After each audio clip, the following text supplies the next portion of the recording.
अस्सलाम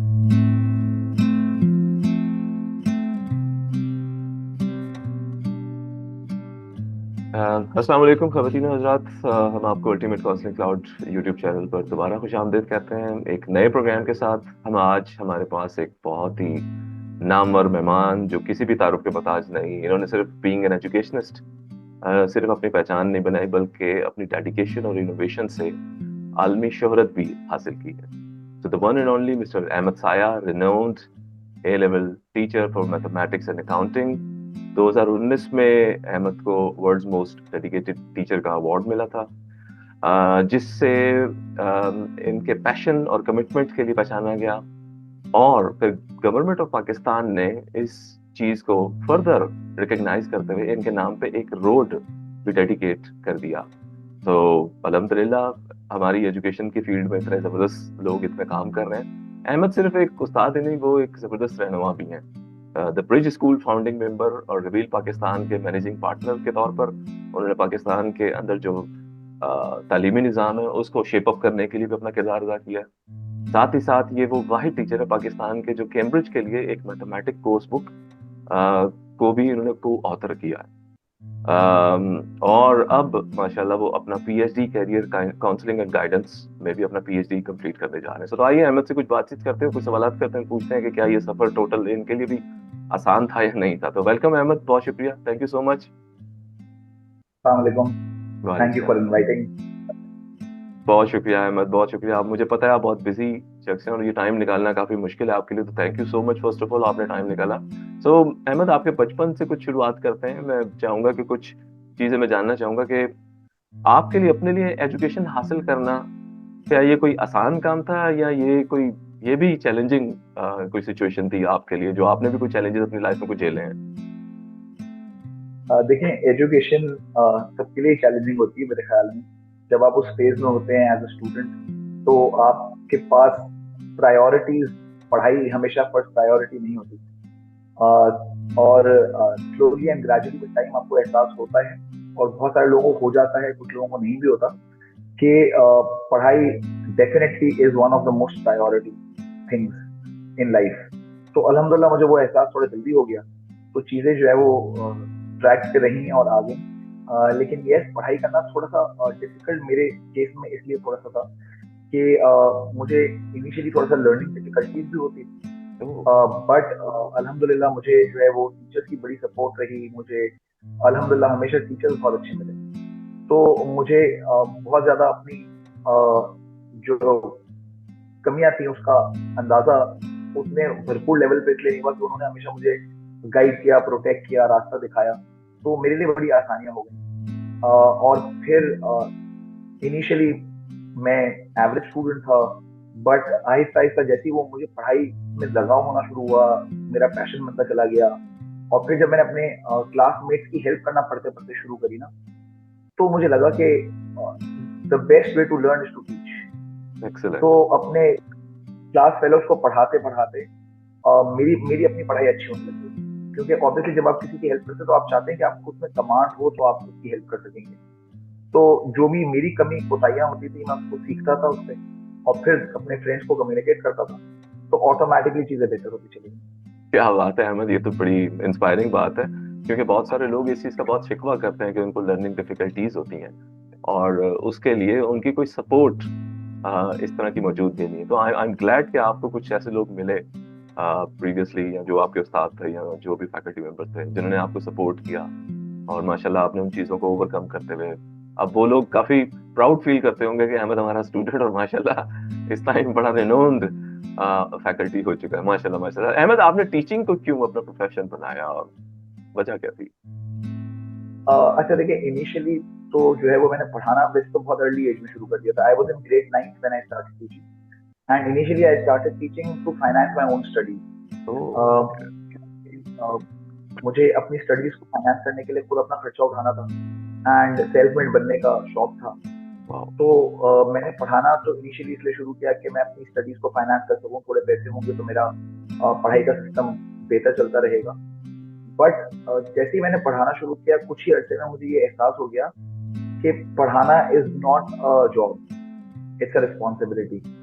एंड अगर मैं टीचिंग को एज अ जॉब लूंगा तो I just be a mediocre teacher doing finishing the curriculum, doing the normal task of the classroom. But I realise कि अगर आप पढ़ा रहे हैं तो आपके सामने जो है वो एक पूरी जेनरेशन है जिसको आपको गाइड करना है, रास्ता दिखाना है, आपको रहनुमा बनना है इसके लिए. You have to be the role model, you have to be inspiring enough कि लोग चाहें आप जैसा बनना. फिर मुल्क के हालात देख के मुझे ऐसा हुआ कि इस मुल्क को चेंज एजेंट की जरूरत है, और टीचर से बड़ा चेंज एजेंट कौन होता है जो इतने सारे लोगों को, इतने सारे बच्चों को उनकी जहन साजी कर सकता है, उनकी कैरेक्टर बिल्डिंग कर सकता है, उनकी मॉरल एथिकल डेवलपमेंट कर सकता है. तो ये सारी चीजों ने ना बिल्डअप करना शुरू करा चीजों को. फिर पढ़ाई ऑब्वियसली मेरी साथ साथ चल रही थी. मैंने अल्हम्दुलिल्लाह प्रोफेशनल टीचिंग में भी आके अपनी पढ़ाई नहीं छोड़ी. I am a qualified chartered accountant, then I did my MBA also, I did 2 masters and double masters, and then I am currently pursuing my PhD. So कोशिश ये करी कि पढ़ाई के साथ साथ पढ़ता रहूं, पढ़ाने के साथ साथ पढ़ता रहूं. उससे बहुत फायदा होता है. आपको हमेशा टेबल की उस तरफ वाली फीलिंग आती रहती है कि जब आप टेबल के इस तरफ हैं as a teacher, as an authority, और जब आप टेबल के उस तरफ हैं एज अ स्टूडेंट, तो आपको एहसास होना चाहिए कि स्टूडेंट वाली फीलिंग हर वक्त कैसी होती है. बहुत तो ये सारी खूबसूरत चीजें बहुत किया मुझे कि I think I should become a professional teacher and educationist, because the aim was to help and guide students to the right path, to develop change agent, patriotic citizens for Pakistan, to align like-minded people on the common goal of making this country a better place to live. And Pakistan में इतना talent है, unfortunately इतना brain drain हुआ हुआ है. तो एक मकसद टीचर बनने का ये भी है कि किसी तरह लोगों को ये समझाया जाए, बताया जाए कि आप इस मुल्क में रह के भी बहुत कुछ कर सकते हैं. आई नो अनफॉर्चुनेटली बहुत सारे चीजें होती हैं, बहुत सारी प्रॉब्लम्स होती हैं, but every problem there is an opportunity. तो हम उस अपॉर्चुनिटी को ढूंढने की कोशिश करें. एंड आई थिंक अगर कोई आपका टीचर, आपका रोल मॉडल आपको ये सारी चीजें बताए, who himself have opportunities but still prefers being in the country, serving the country, तो शायद हम एक बेहतर मुल्क बना सकेंगे. हम इस मुल्क में रह के इस मुल्क को बेहतर कर सकेंगे, लोगों के लिए भी, रहने वालों के लिए भी, आने वाली नस्लों के लिए भी. तो ये सारी चीजें हैं जिन्होंने जो मुझे टीचर बनाया और टीचर रहने पर मजबूर रखा. माशाल्लाह माशाल्लाह, बहुत खूबसूरत है अहमद. तो ये तो बड़ी जबरदस्त बात है. आप मुझे बताएं, हमें तो फिर आप जैसे बड़े सारे डुप्लीकेट्स चाहिए. तो डू यू रिकमेंड कि दूसरे लोग भी इस प्रोफेशन में आए, और स्पेशली जो स्टूडेंट्स है, खासतौर पे जो यूथ है हमारी, इनको भी इस प्रोफेशन में आना चाहिए? कि आपको देखकर तो फिर यही लगता है कि ये प्रोफेशन भी बहुत सक्सेसफुल प्रोफेशन, अगर इसमें आना चाहें लोग तो. जी देखें, इस प्रोफेशन को अगर एज अ पैशन लिया जाएगा ना, तो ये डेफिनेटली बहुत जबरदस्त काम है करने का. ये अंबिया की सुन्नत है. And teaching is one job that gives birth to all other job. मतलब हर, आप कुछ भी करें, आप डॉक्टर बन जाएं, इंजीनियर बन जाएं, चार्टर्ड अकाउंटेंट बन जाएं, आप किसी टीचर के हाथ से ही निकले. कोई ना कोई टीचर ही आपकी गाइडिंग लाइट होगा, वही आपको रास्ता दिखा रहा होगा. तो टीचर बनना सबसे नोबल काम. मतलब जितने जो भी प्रोफेशन है, उसमें जितना बड़ा प्रोफेशन उठा ले, सबसे टॉप पे टीचिंग आएगा. और इसीलिए इसको अंबिया की सुन्नत भी कहा जाता है कि ये एक बहुत जिम्मेदारी वाला काम है. लेकिन अगर इसको जिम्मेदारी से किया जाए तो देखिए, टीचिंग आजकल एक बहुत एज अ प्रोफेशनली बहुत ल्यूक्रेटिव प्रोफेशन भी बनता जा रहा है. बहुत सारी फील्ड्स में, बहुत सारे एवेन्यूज में, हर तरह की टीचिंग में ऐसा नहीं है, लेकिन बहुत सारे ऐसे स्पेसिफिक कोर्सेज, ऐसी चीजें हैं जिसमें teaching has become very lucrative. And बहुत सारे लोग इस फील्ड में अब इसलिए आने लगे हैं कि उनको लगता है कि ये it's an industry and it can be taken as a job or a responsibility, but there has to be a responsibility attached to it. ये बाकी जॉब्स की तरह नहीं है, किया तो किया, नहीं किया तो कोई बात नहीं. ये एक ऐसा काम है जिसको आपको दिल से करना पड़ेगा, क्योंकि इसमें बहुत सारी जिम्मेदारियां अटैच हैं. इसमें इस मुल्क का फ्यूचर अटैच्ड है. तो अगर आप ऐसे रोल मॉडल हैं जो लोगों को गलत राह दिखा रहे हैं, तो प्रॉब्लम है. आप ऐसे रोल मॉडल हैं जो लोगों को के माइंडसेट को सही नहीं कर पा रहे, या आप कोई ऐसी चीज प्रमोट कर रहे हैं जो overall it's not generally accepted good practice, then teaching can become very dangerous also. So for a teacher to be a teacher, he or she must realize that it should be a passion, it should be taken as a responsibility, and this responsibility does not end when the class ends. Normally तो आपके job hours 9 to 5, 9 to 6 में खत्म। Teaching एक ऐसा काम है कि आपको देर रात में भी बच्चे की हेल्प करनी पड़ सकती है, आपको क्लासरूम के बाद भी उसकी हेल्प करनी होगी। क्लास खत्म हो गई तो टीचर और स्टूडेंट का रिलेशनशिप नहीं खत्म होता। सो मच सो दैट आज मतलब आपने जिन स्टूडेंट को 10, 12, 15 साल पहले पढ़ाया है, या आप जिनको अभी पढ़ा रहे हैं उनके साथ आपका 10, 12, 15 साल बाद कभी ताल्लुक होगा, बिकॉज वो कभी भी कहीं पे भी आपको मिलेगा तो वो एक स्टूडेंट रिलेशनशिप रहेगा। एंड वो आपको लुक अप करेगा, वो आपको अपना रोल मॉडल तस्लीम करेगा, वो आपसे सीखेगा। And you as a teacher should also have that capacity and have that right and have that authority कि अगर आप अपने स्टूडेंट को कुछ गलत करता हुआ 10 साल बाद भी देख रहे हैं तो आपके पास वो अथॉरिटी, वो राइट, वो जज्बा, वो लगन होनी चाहिए कि आप उसको बोले बेटा तुम गलत कर रहे हो, this is not the right way. And वो भी आपको उतनी रिस्पेक्ट देगा, अगर वो वाकई आपको दिल से टीचर मानता होगा तो आपकी बात मानेगा और आपकी बात का बुरा नहीं मानेगा। इंस्टेड आपकी बात को सराहेगा कि 10 साल बाद भी मेरे टीचर ने मुझे सही करने की कोशिश की, just because he feels for me. Absolutely. So Ahmad, बहुत सारे लोग इस प्रोफेशन में आ तो जाते हैं, लेकिन हर कोई वर्ल्ड्स मोस्ट डेडिकेटेड टीचर नहीं बन पाता, ना वो को ऑथर हो सकते हैं बुक्स के। So what it takes to be someone like you, वो ऐसे कौन सी गाइडेंस है, ऐसे कौन से रूल्स हैं जिनको फॉलो करके तकरीबन टीचिंग में, प्रोफेशन में लोग अगर वो ये देखना चाहे और इन चीजों को हासिल करना चाहे, how will they suppose to do that? देखिए, the first thing is, as I mentioned earlier also, you have to be very passionate about it. The harder you work, the luckier you become, has been my motto always. मतलब आप कुछ भी कर लें, अगर आप बहुत मेहनत से करेंगे तो आप कामयाब जरूर होंगे। And no one is stopping you from putting in the hard work. Unfortunately होता ये है कि बहुत सारे लोग जो है ना वो बहुत जल्दी थक जाते हैं। वो ये बात रियलाइज नहीं करते कि ये जर्नी है, इसका कोई डेस्टिनेशन नहीं। अगर आप सिर्फ डेस्टिनेशन पे नजर रख के काम करेंगे तो आप कुछ कहीं किसी मकाम पे पहुंच जाएंगे तो आप बोलेंगे बस हो गया। बिल्कुल। लेकिन अगर आप बहुत किसी बारे में पैशनेट होंगे तो आपको स्टॉप नहीं लगेगा। There is no full stop in that sentence.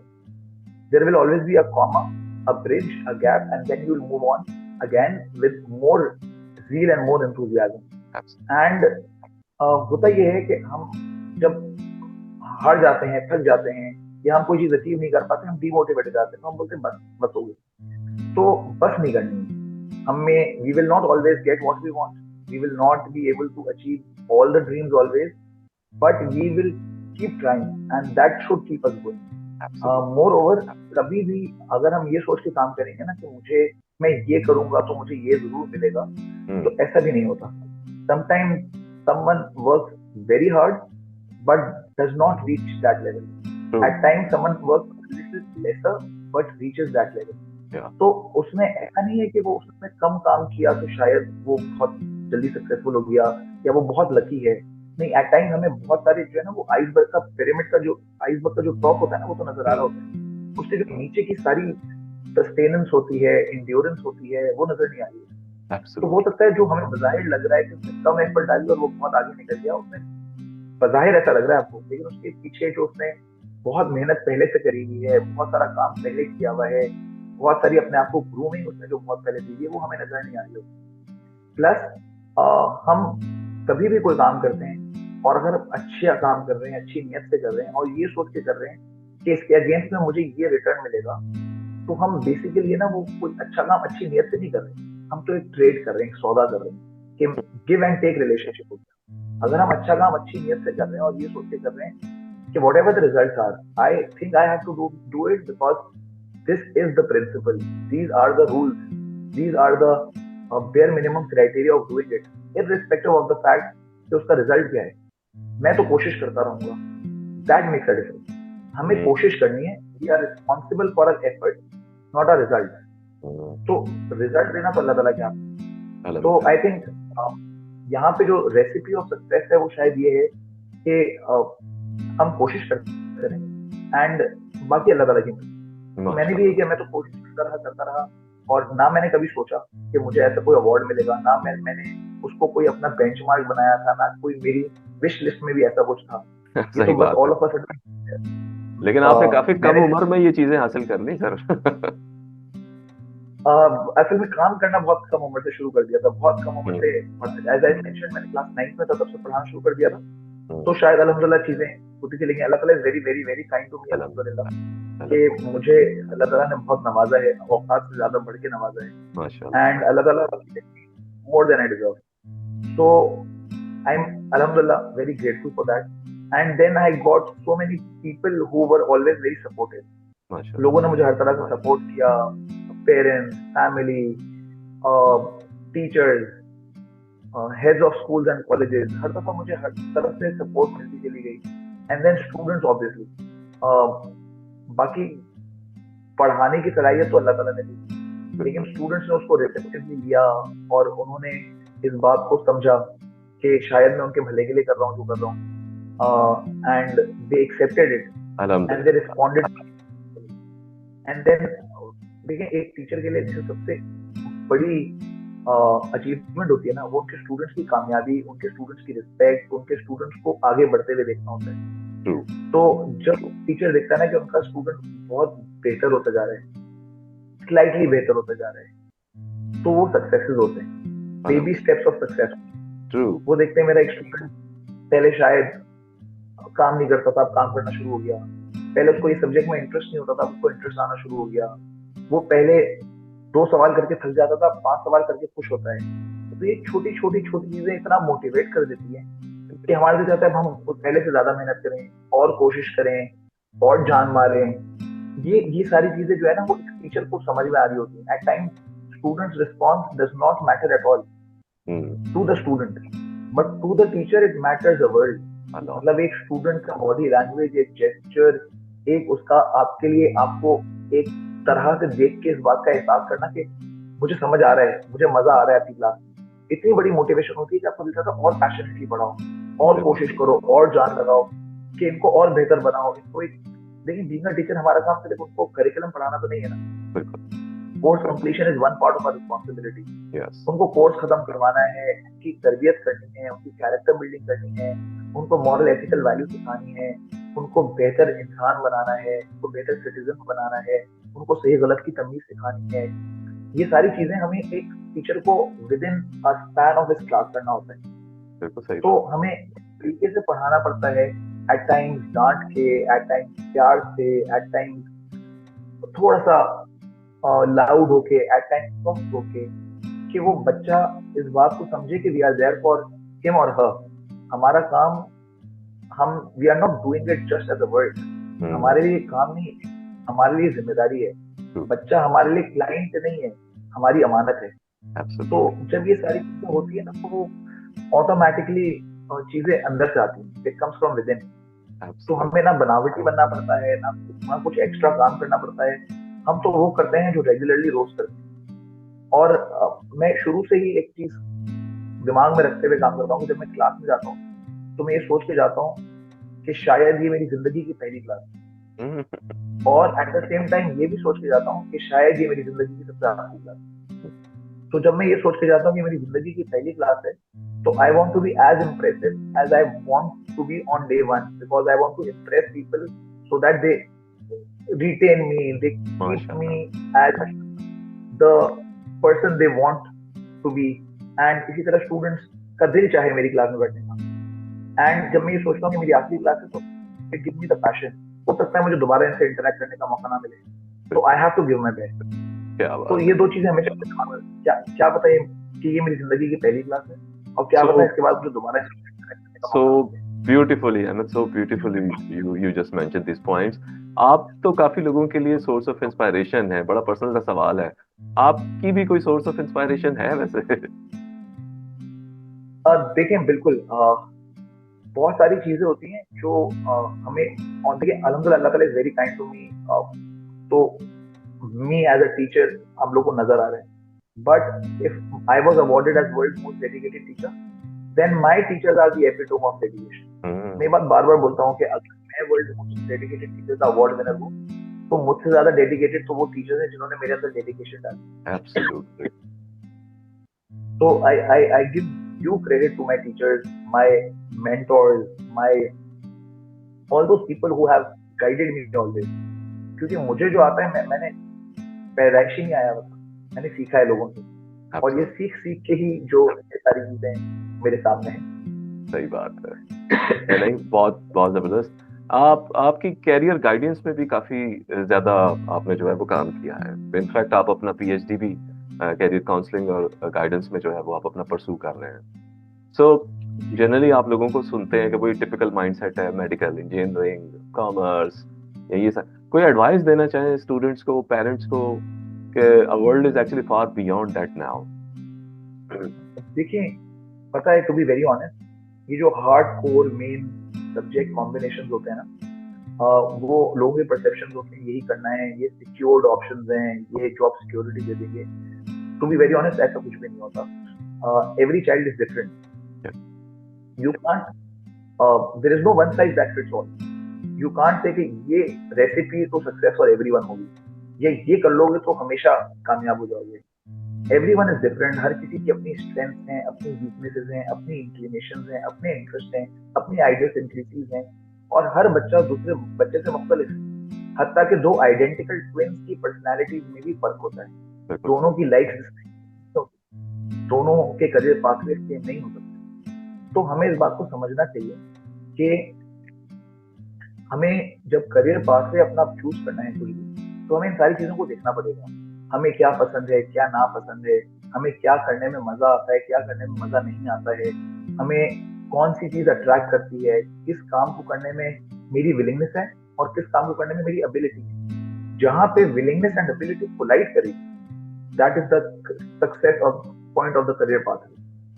क्योंकि विलिंगनेस का मतलब है मेरा दिल चाह रहा है काम करने का, एबिलिटी का मतलब है मेरे अंदर वो स्किल सेट भी है, अल्लाह ताला की तरफ से वो सलाहियत दी भी गई है कि मैं वो काम कर सकता हूँ। Only when these two things will intersect, I can become good in whatever I do. And then whatever I do, I have to do it passionately. Half-heartedly कोई काम करेंगे, half baked के कुछ होगा, तो मजा नहीं देगा। मजा तो उस वक्त आएगा जब हम जो करें वो इतनी मेहनत से करें कि उसके आगे कोई कोई ये काश कहने की गुंजाइश ना हो कि काश मैं और मेहनत कर लेता। नहीं, काश की गुंजाइश नहीं। जो करना है बहुत ईमानदारी से, ऑनेस्टी से, और वो ऑनेस्टी विद इन आनी चाहिए। मतलब मेरा दिल चाहे कि ये मेरा काम है और उसको मैं ओनरशिप लेके करूंगा, तो मैं सक्सेसफुल होऊंगा। क्या बात है। अब होता है कि बच्चे जब करियर पाथवे चूज कर रहे होते हैं, तो या तो वो देख रहे होते हैं कि कौन सा ऐसा काम है जिसमें मुझे पैसे ज्यादा मिले, कौन सा ऐसा काम है जो करके लोग सक्सेसफुल हुए हैं।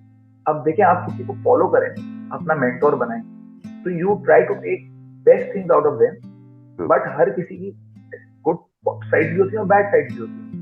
आप उनकी अच्छी अच्छी चीजें, जरूरी नहीं उनको एग्जैक्ट रेप्लिका उनके बन जाए, क्योंकि अगर आप किसी को इतना फॉलो करेंगे आप उनके एग्जैक्ट रेप्लिका बन जाए, तो you will be the second best. Because best तो वो खुद तक जैसे आप बनने की कोशिश कर रहे हैं। बट अगर आप उस बेस्ट की अच्छी चीजें ले लें और एक और बेस्ट की भी अच्छी चीजें ले लें, तो उन सबकी अच्छी चीजें लेके आप एक बहुत अच्छी होलिस्टिक चीज अपने अंदर डेवलप करते हैं। So you have to start picking and choosing good things from people around us. We have to start picking and choosing good things from the career opportunities that we get. We have to choose and pick and identify the problems that are yet unsolved, so that we can harness new opportunities. Wow. तो ये सब करना पड़ता है। हम अगर career pathway का mindset ये लेके चलें कि मैं तो ये करूंगा क्योंकि सब ये करते हैं, तो मैं डिफरेंट कुछ नहीं कर रहा। और बहुत सारे ऐसे करियर पाथवेज हैं जो आज बहुत पॉपुलर हैं, लेकिन बाय द टाइम वो बच्चा जो इस करियर पाथवे को चूज कर रहा है वो ग्रेजुएट करेगा, तो वो या तो स्टैग्नेंट हो चुका होगा या सैचुरेट हो चुका होगा, या हो सकता है एक्सटेंड भी हो चुका। Absolutely. So whenever we are planning a career pathway, we need to foresee कि आज से 5 साल बाद, 6 साल बाद, 10 साल बाद किस चीज की वर्थ होगी, और उस चीज की वर्थ के लिए मुझे क्या करना होगा, और मुझे कौन सा सब्जेक्ट कॉम्बिनेशन चूज करना होगा जो मुझे उस करियर पाथवे तक पहुंचा दे। या मुझे वो सब्जेक्ट कॉम्बिनेशन चूज करना का दिल है, उस करियर पाथवे को बनाने का दिल है, लेकिन क्या मेरे अंदर वो एबिलिटीज हैं कि मैं वो करियर पाथवे चूज कर दूं। फॉर एग्जाम्पल, एक बच्चा है तो क्रिकेटर बनने का बहुत शौक है। Yes, sports can be a career opportunity, no harm in it, but उसकी विलिंगनेस है ना, क्या उसके अंदर ये एबिलिटी कि वो बहुत अच्छा खेलता भी है।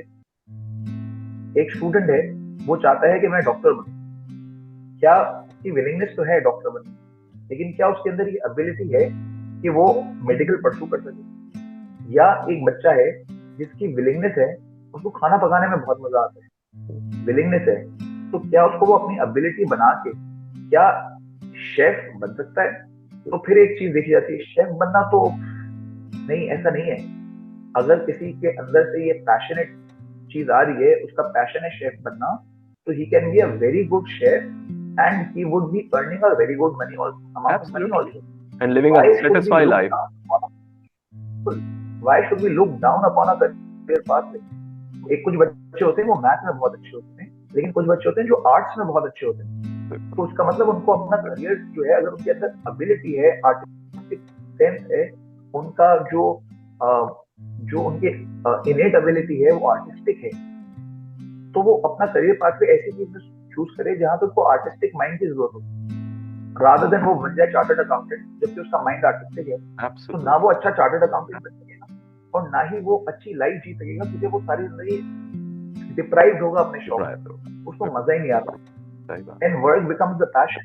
When you are enjoying your work, then you are not actually working. You are fulfilling your passion, you are fulfilling your enjoyment. And जब आप अपना enjoyment fulfill कर रहे होते हैं, अपना passion fulfill कर रहे होते हैं, तो automatically आप मजा कर रहे होते हैं। और जब आप मजा कर रहे हैं, मजे कर रहे हैं, तो आप काम थोड़ी ना कर रहे हैं, आप तो enjoy कर रहे हैं। And then your work speaks for it. क्योंकि आप मजे करते करते काम करेंगे तो आप बहुत अच्छा काम करेंगे। तो जब बच्चा अपना करियर पाथ से चूज करे, तो नीड्स टू आइडेंटिफाई उसकी एबिलिटी क्या है, उसकी विलिंगनेस क्या है। दोनों चीजें जब कोइंसाइड करेंगी तभी वो बहुत सक्सेसफुल करियर बना सकता है। And it needs not be a hardcore mainstream career pathway, it can be anything that gives you satisfaction as long as it is decent within the decorum of the societal norm and which is respectable. अल्हम्दुलिल्लाह। अहमद, आपसे तो बात करते जाएं, मतलब ये तो मुझे लग रहा है कि this will be a long lasting discussion. माशाल्लाह, मुझे लग रहा है this programme will not be enough. तो मैं आपको हमें दोबारा कैच अप इंशाल्लाह बहुत जल्द करना पड़ेगा एक और प्रोग्राम के लिए। हम आपसे फिर एक रिक्वेस्ट कर लेंगे। अहमद, सिर्फ लास्ट में एक पॉइंट के, is it necessary to go through the O level and A level? Pakistani system is not sufficient enough कि वो बच्चों को उस तरह डेवलप कर सके जिस तरह से हम जनरली देखते हैं कि ये फॉरेन प्रोग्राम्स ज्यादा प्रॉमिसिंग लगते हैं लोगों को। What do you think? देखिए, परसेप्शन की बात है। जो पाकिस्तानी प्रोग्राम्स है, लोकल बोर्ड भी इतना बुरा नहीं है। देखिए, हर बोर्ड के अपने मसले मसाइल हैं। जहाँ ये जो इंटरनेशनल बोर्ड हैं वो बहुत एक्सपेंसिव हैं, वहाँ हमारा local board is very economical.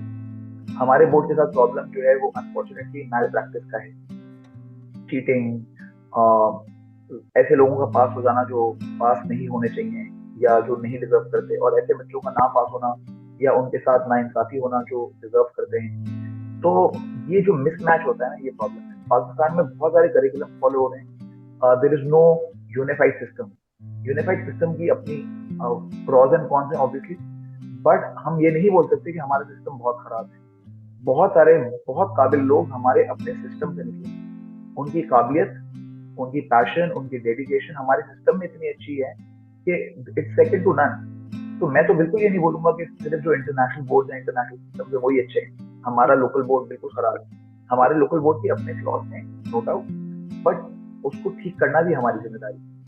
And उसको अगर हम ठीक नहीं करेंगे, हम पाकिस्तानी इंप्रूवमेंट लेकर जाएंगे, तो कोई बाहर से आके हमारे सिस्टम को तो ठीक नहीं करेगा। No one will going to do it. Our responsibility for that our system improve, becomes better, and yes, it has a margin of improvement, and yes, it is good enough to make successful people, to add values in the people's life, and it is good enough for someone to probably say कि भाई मैं local system से पढ़ा हूँ and still I am very successful. Ahmed, बहुत शुक्रिया, thank you so much man, बड़ा मजा आया वाकई में। सही बता रहा हूँ, this programme is not enough to have a conversation with you. I might request another programme with you very soon इंशाल्लाह। आपकी होपफुली कि ये जो आपके जो इंस्पायरिंग वर्ड्स थे, जो आपने गाइड आज किया, तो होपफुली ये बहुत सारे लोगों के लिए ये मोटिवेशन होगी, ये इंस्पायरेशन होगी, और इससे लोग गाइडेंस इंशाल्लाह ले सकेंगे। सो बहुत शुक्रिया, थैंक यू एवरीवन। इंशाल्लाह आपसे एक नए प्रोग्राम के साथ बहुत जल्द मुलाकात होगी, और अहमद के साथ दोबारा है इंशाल्लाह हमारी फिर मुलाकात होगी इंशाल्लाह। Thank you Ahmad, bye bye, thank you, अल्लाह हाफिज़।